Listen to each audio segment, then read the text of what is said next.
മുച്ചമാരെ എല്ലാവർക്കും നമസ്കാരം. ഞാൻ നിങ്ങളുടെ സ്വന്തം അബുക്കെ വ്ലോഗ്സ് അഭിലാഷ്. നമ്മളിപ്പോ നിൽക്കുന്നത് പാട്രിയാക്കിലുള്ള ടാക്സ് ബൈക്സിലാണ് കേട്ടോ. എന്താണല്ലേ, റോയൽ എൻഫീൽഡിന്റെ ഗംഭീര ഒരു റോക്കറ്റ് ലോഞ്ചിങ് ആണ്. ആ റോക്കറ്റിന്റെ പേര് ഗറില്ല 450 കേട്ടോ. അപ്പൊ ഇന്ന് ആ ഒരു വാഹനത്തിന്റെ വിശേഷങ്ങളായിരിക്കും. അപ്പൊ ആ ഒരു വിശേഷത്തിലേക്ക് പോവല്ലേ? പോരെ.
ഗറില്ല 450യുടെ വിശേഷങ്ങൾ പറഞ്ഞുതരാൻ വേണ്ടിയിട്ട് പാട്രിയാക്കിലുള്ള ടാക്സ് ബൈക്സിലെ സെയിൽസ് ഇൻചാർജ് ആയിട്ടുള്ള സുബീഷ് മച്ചാൻ നമ്മളോടൊപ്പം ഉണ്ട്. ഗറില്ല 450യുടെ വിശേഷങ്ങൾ നമുക്ക് സുബീഷ് മച്ചാനോട് ചോദിക്കാം. സുബീഷ് മച്ചാൻ നമസ്കാരം.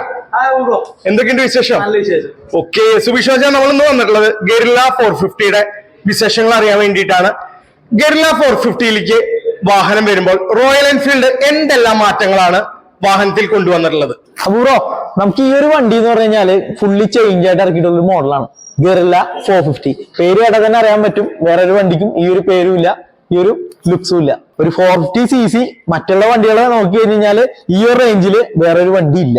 അപ്പൊ അപൂർവ നമുക്ക് നോക്കി കഴിഞ്ഞാൽ തന്നെ അറിയാൻ പറ്റും, ഫുള്ളി LED ആയിട്ടുള്ള ഒരു ഹെഡ്ലൈറ്റ് ആണ് ഈ വണ്ടിക്ക് കൊടുത്തിട്ടുള്ളത്.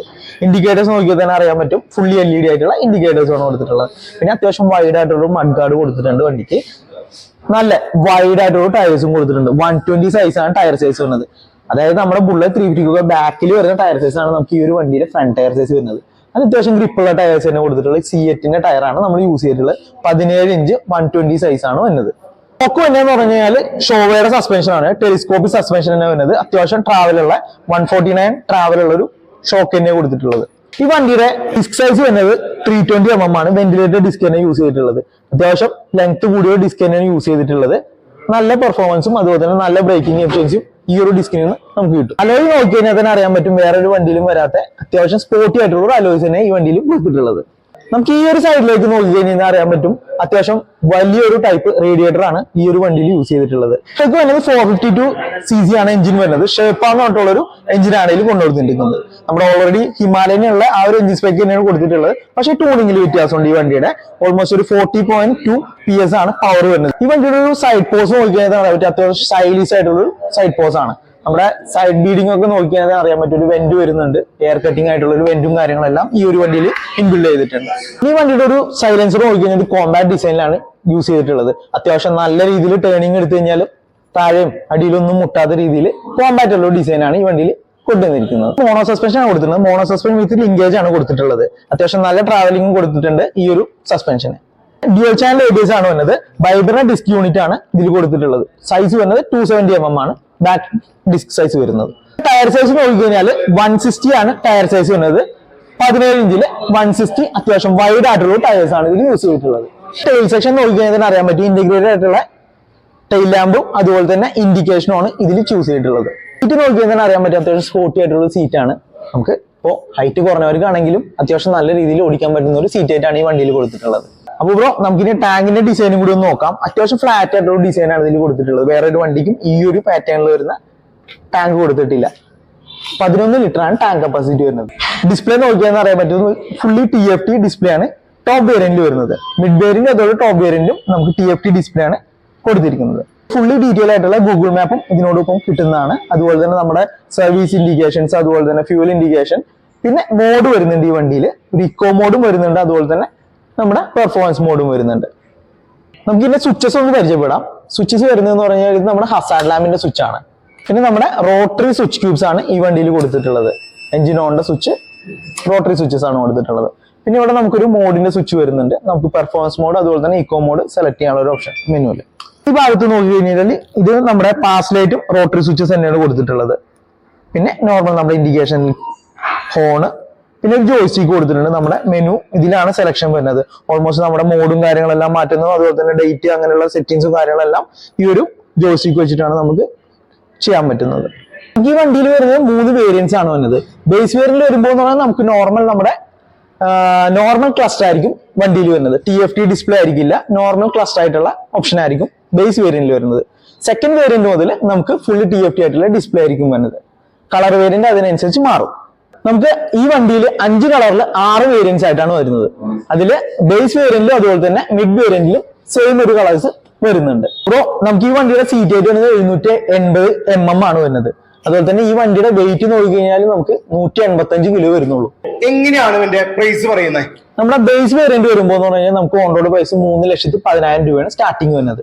ഓക്കെ. അതുപോലെ തന്നെ മിഡ് വേരിയന്റിലേക്ക് വരുമ്പോൾ 3,22,000 രൂപയാണ്. ടോപ്പ് വേരിയന്റിലേക്ക് വരുമ്പോൾ 3,28,000 രൂപയാണ് ഓൺ റോഡ് പ്രൈസ് വരുന്നത്. നമ്മുടെ ഗറില്ല 450യുടെ വിശേഷങ്ങൾ വരുന്നല്ലേ? അതെ. അപ്പൊ നമ്മുടെ ഈ ഒരു വീഡിയോയില് നമ്മുടെ പാട്രാക്ക് ടാഗിലെ സെയിൽസ് ഇൻചാർജ് ആയിട്ടുള്ള സുബീഷ് മച്ചാന്റെ നമ്പറൊക്കെ ഉണ്ടാവും. നിങ്ങൾക്ക് വാഹനങ്ങൾ എടുക്കുന്നുണ്ടെങ്കിൽ ധൈര്യമായിട്ട് വിളിക്കാലോ അല്ലെ? അതെ. ഓക്കെ. അപ്പൊ നമ്മുടെ സുബീഷ് മച്ചാനെ കാണാം. അപ്പൊ നമ്മുടെ ഒരു വീഡിയോ ഒക്കെ കണ്ടുവരുന്ന കസ്റ്റമേഴ്സിന് എന്തെങ്കിലും ഡിസ്കൗണ്ട് കാര്യങ്ങൾ ഉണ്ടാവോ? പ്രൈസിൽ നമുക്ക് എല്ലായിടത്തും സെയിം പ്രൈസ് ആയിരിക്കും വരുന്നത്. നമുക്ക് ആക്സറൈസ് ചെയ്യുമ്പോൾ നമുക്ക് ഡിസ്കൗണ്ട് അപ്ലൈ ചെയ്യാനുള്ള ഓപ്ഷൻ ഉണ്ട്. ഓക്കെ. അപ്പൊ എന്തായാലും ഈ ഒരു സമയം കൊണ്ട് നമ്മുടെ ഗറില്ല 450 വാഹനത്തിന്റെ കാര്യങ്ങൾ പറഞ്ഞു തന്ന സുബീഷ് മച്ചാൻ താങ്ക്സ് താങ്ക് യു ബ്രോ. മച്ചവരപ്പൊ ഇന്നത്തെ വിശേഷം റോയൽ എൻഫീൽഡിന്റെ ഗറില്ല 450യുടെ വിശേഷങ്ങളായിരുന്നു. അപ്പൊ ഈ ഒരു വീഡിയോ നിങ്ങൾക്ക് ഇഷ്ടപ്പെട്ടു എന്ന് കരുതുന്നു. ഇഷ്ടപ്പെടുവാണെങ്കിൽ ലൈക്ക് ചെയ്യുക, ഷെയർ ചെയ്യുക, സബ്സ്ക്രൈബ് ചെയ്യുക, കമന്റ് ചെയ്യുക. പിന്നെ ആ ബെൽ ബട്ടൺ അങ്ങോട്ട് അമർത്തി അങ്ങോട്ട് ചവിട്ടി പൊട്ടിച്ചോളൂ. ഞാൻ നിങ്ങളുടെ സ്വന്തം അബുക്കെ വ്ലോഗ്സ് അഭിലാഷ്. നമുക്കിനി നെക്സ്റ്റ് വീഡിയോയിൽ കാണാം കേട്ടോ. ബൈ.